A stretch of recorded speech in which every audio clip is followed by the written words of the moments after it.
নগৰবেৰা ৰাজচক্ৰৰ অন্তৰ্গত জামলাই আৰু খেকৰাত অবৈধ ইটা ভাটাৰ বিৰুদ্ধে অভিযান। নগৰবেৰা ৰাজচক্ৰ বিষয়া উৎপল কুমাৰ ডেকাৰ নেতৃত্বত চলে এই অভিযান। অভিযানত প্ৰায় 30টা অবৈধ ইটা ভাটা ধ্বংস কৰা হয়।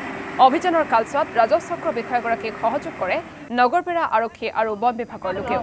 অভিযানত দুখনকৈ এক্সকেভেটৰৰ জৰিয়তে ইটা ভাটা ধ্বংস কৰা হয়। কেইবা লাখ টকাৰ ইটা এই অভিযানত ধ্বংস কৰে অভিযানকাৰী দলটোৱে।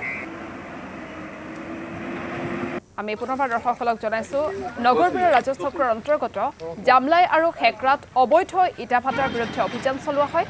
নগৰবেৰা ৰাজচক্ৰ বিষয়া উৎপল কুমাৰ ডেকাৰ নেতৃত্বত চলে এই অভিযান। অভিযানত প্ৰায় 30টা অবৈধ ইটা ভাটা ধ্বংস কৰা হয়। অভিযানৰ কালছোৱাত ৰাজচক্ৰ বিষয়াগৰাকীক সহযোগ কৰে নগৰবেৰা আৰক্ষী আৰু লগতে বন বিভাগৰ লোকেও।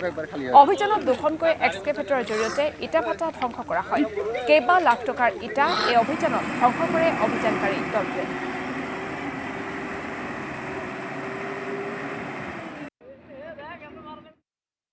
তো আজি চৰকাৰৰ তৰফৰ পৰা যিখিনি মানুহ প্ৰশাসনৰ মানুহ আহি ইটাখিনি ভাঙিলে সঁচাই আমাৰ দুখ লাগিছে, কিন্তু উপায়তো নাই। এছ ডি চি ছাৰ আহি আমাৰ এইখিনিত আজি প্ৰশাসনৰ হেৰিয়াক লৈ পুলিচক উচ্ছেদ যি অভিযান চলালে দুখ লাগিছে, কিন্তু কি কৰিম, আমাৰ ভাষা নাই ক'বলৈ। সঁচা কথা ক'বলৈ বহুত হ'ল, প্ৰায় 40-50 জনৰ ইটা ভাঙি হেৰি কৰিলে বহুত। আৰু যিখিনি ভাঙিছে মানে একেবাৰে দুখীয়া ল'ৰা, আৰু কিন্তু এইটো ঠিক গোটেইখিনি কিন্তু শিক্ষিত ল'ৰা। কিছুমানে BA পাছ কৰিছে, কিছুমানে MA পাছ কৰিছে, গোটেইখিনি তেনেকুৱা ল'ৰা।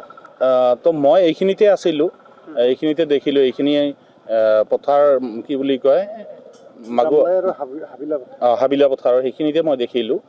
মই চৰকাৰৰ প্ৰতি এটা মানে আহ্বান জনাওঁ, এই দুখীয়া ল'ৰাখিনি যিখিনি ল'ৰা ইটা ভাটা হেৰি কৰিছে এইখিনিক এটা কাম কৰক, মানে এটা কাম কৰিব পৰা, যিটো মানে মনৰ ধাৰণাটোহে কৈছোঁ, এই যে ৰয়েলটি কাটিও যদি দিয়ে তেতিয়া ল'ৰাখিনি এটা কিবা এটা হেৰি কৰিব পাৰিব। যদি চৰকাৰৰ ফালৰ পৰা তেনেকুৱাও এটা সুবিধা দিয়ে আমাৰ এই অঞ্চলৰ শিক্ষিত নিবনুৱাখিনিত অন্ততঃ কিবা এটা হেৰি হ'ব।